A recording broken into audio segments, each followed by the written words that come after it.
Hello friends, স্বাগত জানাই সবাইকে আমার ইউটিউব চ্যানেলে। আশা করছি সবাই ভালো আছো। আজকে আমরা ভার্ব সম্পর্কে জানব। তোমরা কম বেশি সবাই জানো ভার্ব কি। দেখো, ভার্ব হচ্ছে অ্যাকশান ওয়ার্ড। ভার্ব কাকে বলে? কাজ করা বোঝালেই ভার্ব, আমরা জানি। ভার্বকে আমরা ডুইং ওয়ার্ড বলবো। যেমন নাউনকে আমরা বলছিলাম নেমিং ওয়ার্ড, অ্যাডজেক্টিভকে বলেছিলাম ডেসক্রাইবিং ওয়ার্ড, সেরকম ভার্বটা হচ্ছে ডুইং ওয়ার্ড। কাজ করা বোঝালে বা হওয়া বোঝালেই সেটা হবে ভার্ব। ভার্বের বাংলা হচ্ছে কি? এই ভার্বের বাংলা হচ্ছে ক্রিয়া। ওকে, যে সমস্ত ওয়ার্ডের দ্বারা কোনো কাজ করা বা হওয়া বোঝায় সেই সমস্ত ওয়ার্ডকেই আমরা বলবো ভার্ব বা ক্রিয়া। কেমন? দেখো, কয়েকটা এক্সাম্পল দিয়েছি। আই ইট রাইস, আমি ভাত খাই। ইট, ইট মানে কি? খাওয়া। খাওয়া হচ্ছে মানে এটা হচ্ছে কাজ করা বোঝাচ্ছে, অ্যাকশান বোঝাচ্ছে, সেই জন্য ইটটা হয়ে গেল verb. You are a girl, তুমি হও একটি মেয়ে। এই যে আর, আর মানে কি? হয়, এখানে হচ্ছে তুমি হও বলেছে, হওয়া বোঝাচ্ছে, তুমি হও একটি মেয়ে। তাহলে আমি এই একটু আগেই বললাম যে কাজ করা বা হওয়া বোঝালেই সেটা হচ্ছে ভার্ব। এবারে দেখো, বিভিন্ন ধরনের ভার্ব আছে, আমরা সবগুলোই আস্তে আস্তে শিখে নেব। চলো, আমরা প্রথমে শিখব main verb. Main verb, main মানে কি? প্রধান। এই মেন ভার্বকে আমরা প্রিন্সিপাল ভার্বও বলতে পারি। প্রিন্সিপাল মানে কি? কলেজের বা স্কুলের প্রিন্সিপাল স্যার থাকেন, প্রিন্সিপাল মানে হচ্ছে প্রধান, মেন মানে একই। যখন দেখবে সেন্টেন্সে একটাই ভার্ব থাকবে বা যে ভার্বটা প্রধান রূপে কাজ করবে, একটা নাও হতে পারে, যখন প্রধান রূপে কাজ করবে, কারোর উপর ডিপেন্ড করবে না, যে ভার্ব কারোর উপর ডিপেন্ড করবে না, অন্য কোনো ভার্বের উপর ডিপেন্ড করবে না, তখন আমরা সেই ভার্বকে বলবো মেন ভার্ব। এখানে বলেছি আই অ্যাম আ বয়, আমি হই একটি বালক। এই যে অ্যাম, এই অ্যামটা নিজে নিজেই বসেছে, কারোর ওপর ডিপেন্ড করছে না, মানে সাহায্য কারোর নিচ্ছে না, নির্ভর করছে না, সেই জন্য এই ভার্বটা হয়ে গেল মেন ভার্ব বা প্রিন্সিপাল ভার্ব। এরপরে দেখো হেল্পিং ভার্ব, এর আরেকটা নাম আছে অক্সিলিয়ারি ভার্ব। এই হেল্পিং কোথা থেকে আসছে কথাটা? হেল্প থেকে। হেল্প করা মানে হচ্ছে সাহায্য করা। তাহলে যে ভার্ব হেল্প করবে তাকেই আমরা বলবো হেল্পিং ভার্ব। এবার কাকে হেল্প করবে? সেন্টেন্সে অন্য কোনো ভার্বকে হেল্প করবে। যেমন ধরো, এই যে সেন্টেন্স লিখেছি হি ইজ ইটিং রাইস, এই সেন্টেন্সে দুটো ভার্ব আছে, একটা হচ্ছে ইজ, একটা ইটিং। আমি যদি এই ইজটা না লিখতাম তাহলে এই সেন্টেন্সের টেন্সের ভুল হতো, শুধু ইটিং হতো না, করা চলবে না। পরে তোমাদেরকে টেন্স শেখাবো, তখন আমি ডিটেলসে পার্ট পার্ট করে বোঝাবো। যদি ইজটা বাদ দিতাম তাহলে হতো না, তাহলে ইজটা ছাড়া এই সেন্টেন্সটা ইনকমপ্লিট থেকে যেত, ইনকারেক্ট হতো। সেই জন্য এখানে মিনিংটা ঠিক করার জন্য, টেন্সের মিনিংটা ঠিক করার জন্য ইজ ইউজ করা হয়েছে। এই ইজটা কাকে হেল্প করছে? এই ভার্বটাকে। এক্ষেত্রে এইটাকে প্রিন্সিপাল ভার্ব বলবো। এবং এই যে ইজটা এই সেন্টেন্সটা টেন্সটাকে ঠিক রাখার জন্য হেল্প করছে, সেই জন্য এই ভার্বটাকে আমরা বলবো হেল্পিং ভার্ব।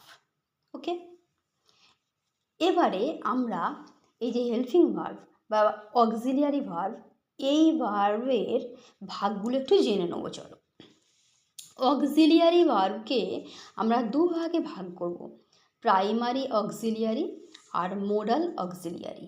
ওকে, দেখো প্রাইমারি অক্সিলিয়ারির ভাগগুলো। প্রাইমারির মধ্যে পড়ে বি ভার্ব। এবার তোমাদেরকে আমি আগের ক্লাসে শিখিয়ে দিয়েছিলাম ভার্বের তিনটি ফর্ম। প্রেজেন্ট ফর্মকে আমরা বলবো V1 ফর্ম, পাস্ট ফর্মকে বলবো V2 ফর্ম, পাস্ট পার্টিসিপেল ফর্মকে বলবো V3 ফর্ম। দেখো বি ভার্বের যে ফর্ম, প্রত্যেকটা ভার্বের তো 3টে করে ফর্ম হয়। ভি1 ফর্ম হচ্ছে কি অ্যাম, ইজ, আর। ভালো করে মনে রাখবে এইগুলো। ভি2তে ওয়াজ, ওয়্যার মানে পাস্টে, আর পাস্ট পার্টিসিপল মানে ভি3তে বিন। ওকে, এবার আসবো হ্যাভ ভার্ব। হ্যাভ ভার্বের হচ্ছে প্রেজেন্টে কি হ্যাজ, হ্যাভ ভার্বের প্রেজেন্ট হ্যাজ, আবার হ্যাভও হবে। পাস্টে হচ্ছে হ্যাড, পাস্ট পার্টিসিপলে হ্যাড।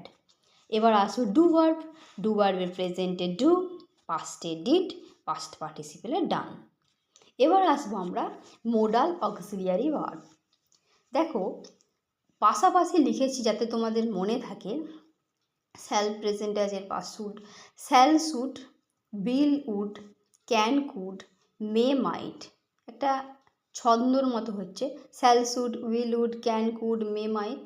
ওকে, এরপরে মনে রাখবে must, need, dare, use to, ought to. আমি পরে এই যে মোডালগুলো আছে এই মোডালগুলোর সেন্টেন্সে কিভাবে ব্যবহার হয়, কোথায় কোথায় বসে আমি বুঝিয়ে দেবো। এরপরে আমরা আসবো আজকে ট্রানজিটিভ ইনট্রানজিটিভ ভার্ব সম্পর্কে শিখব। দেখো ট্রানজিটিভ ভার্ব, এই ট্রানজিটিভ ভার্বের বাংলাটা আমাদেরকে আগে জানতে হবে। ট্রানজিটিভ ভার্ব মানে মনে রাখবে সকর্মক ক্রিয়া। এবার সকর্মক বলতে কি, স মানে আছে, কর্মক মানে কর্ম। যে ভার্বের কর্ম আছে, কর্মটা কি, কর্ম হচ্ছে অবজেক্ট। আমরা সাবজেক্ট অবজেক্ট বলি না, সেই অবজেক্ট হচ্ছে কর্ম। এবার কিভাবে আমরা পাবো, একটা সেন্টেন্সে আমাদেরকে কি করতে হবে, ভার্বকে কি বা কাকে দিয়ে প্রশ্ন করতে হবে। কি বা কাকে দিয়ে প্রশ্ন করলে আমরা পাবো অবজেক্ট, আর কে বা কারা দিয়ে প্রশ্ন করলে পাবো সাবজেক্ট। আমাদের এখানে সাবজেক্ট জানার দরকার নেই, আমরা জানবো অবজেক্টটা। তাহলে দেখো আমি বললাম ট্রানজিটিভ ভার্ব মানে সকর্মক ক্রিয়া, মানে কর্ম যার থাকবে, কর্ম মানে অবজেক্ট। এবার এই যে সেন্টেন্সটা লিখেছি, I write a letter. Right মানে কি, লেখা।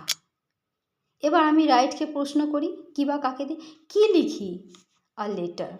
পাচ্ছি আনসার, তাহলে অবজেক্ট আছে, সেই জন্য আমরা এই রাইটটাকে বলে দেবো ট্রানজিটিভ ভার্ব। এরপর আসবো ইনট্রানজিটিভ ভার্ব। এই ট্রানজিটিভের উল্টোটা, সকর্মকের উল্টো অকর্মক। স মানে আছে, অযোগ্য দিলে নেই, তাহলে যার কর্ম নেই মানে অবজেক্ট নেই। দেখো টিনা ক্রাইড লাউডলি, তোমরা বলবে যে লাউডলি আছে এটা তো অবজেক্ট না, প্রশ্ন করো ক্রাইডকে কি বা কাকে দিয়ে। এখানে পাচ্ছি লাউডলি মানে তো জোরে জোরে, টিনা কাঁদলে জোরে জোরে, পাচ্ছি না। তাহলে এই ভার্বটা হয়ে গেল অকর্মক ভার্ব, মানে অকর্মক ক্রিয়া, মানে ইনট্রানজিটিভ ভার্ব। ওকে, এরপরে আমরা শিখব লিঙ্ক ভার্ব। লিঙ্ক ভার্ব বা ইনকমপ্লিট প্রেডিকেশন, ভার্বস অফ ইনকমপ্লিট প্রেডিকেশন। সেটা কি না, এই ট্রানজিটিভ আর ইনট্রানজিটিভ ভার্ব ছাড়া আর এক ধরনের ভার্ব হয়, সেই ভার্বটাকে আমরা বলবো লিঙ্ক ভার্ব। এখানে ট্রানজিটিভ ভার্বে যেমন অবজেক্ট নিয়ে কাজ হবে, মানে এর অবজেক্ট আছে, এই লিঙ্ক ভার্বের অবজেক্ট নিয়ে কোনো কাজ নেই, এটা হচ্ছে কমপ্লিমেন্ট থাকবে, কমপ্লিমেন্ট থাকবে এই লিঙ্ক ভার্বে। দেখো এখানে লিখেছি the soup taste sweet delicious. Test মানে কি, স্বাদ। আমি যদি ডেলিশিয়াসটা বাদ দিতাম, দ্য স্যুপ টেস্ট মিনিংটা হচ্ছে না। তাহলে এই কমপ্লিমেন্ট, এই ডেলিশিয়াসটা যে কমপ্লিমেন্ট, এটা ছাড়া এই সেন্টেন্সটা মিনিংলেস। সেই জন্য এই ভার্বটা হচ্ছে লিঙ্ক ভার্ব। কেমন? এরপরে আমরা শিখব ফাইনাইট ভার্ব, ইনফাইনাইট ভার্ব বা নন ফাইনাইট ভার্ব। দেখো ফাইনাইট ভার্ব, ফাইনাইট ভার্বের বাংলা কি, সমাপিকা ক্রিয়া।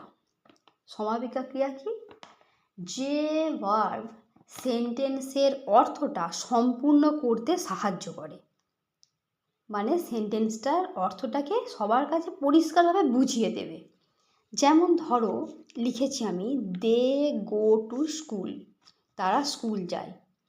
এই সেন্টেন্সের মধ্যে কোনো কিছু অসুবিধা নেই, পরিষ্কার বুঝতে পারছি তারা স্কুল যায়। এই জন্য এই গো ভার্বটা হয়ে গেল ফাইনাইট ভার্ব। এরপর আমরা আসবো ইনফাইনাইট ভার্ব বা নন ফাইনাইট ভার্ব বা ইনফিনিটিভ টু। দেখো এই ভার্বটা কি? অসমাপিকা ক্রিয়া। অসমাপিকা ক্রিয়া জিনিসটা কি? যে ভার্ব সেন্টেন্সের অর্থটা সম্পূর্ণ হতে সাহায্য করে না, মানে সম্পূর্ণ করে না, ইনকমপ্লিট থেকে যায়। যেমন ধরো, যে বলছে ট্রাই টু বি অনেস্ট, এটা সম্পূর্ণ হচ্ছে, সৎ হওয়ার চেষ্টা করো, পরিষ্কারভাবে বোঝাচ্ছে না সেন্টেন্সের অর্থটাকে, সৎ হতে চেষ্টা করো বলছে, সেই জন্য এই টু বিটা হয়ে গেল ইনফাইনাইট ভার্ব। ইনফিনিটিভ টু বা নন ফাইনাইট ভার্ব এরই নাম। মানে টু এর পর সবসময় ভার্বের প্রেজেন্ট ফর্ম হবে, মনে রাখবে, টু এর পর ভার্বের প্রেজেন্ট ফর্ম হবে। ওকে, আশা করছি সবাই বুঝতে পেরেছো। যদি কারোর অসুবিধা হয় আমাকে কমেন্টে জানিও। আজকে টাটা।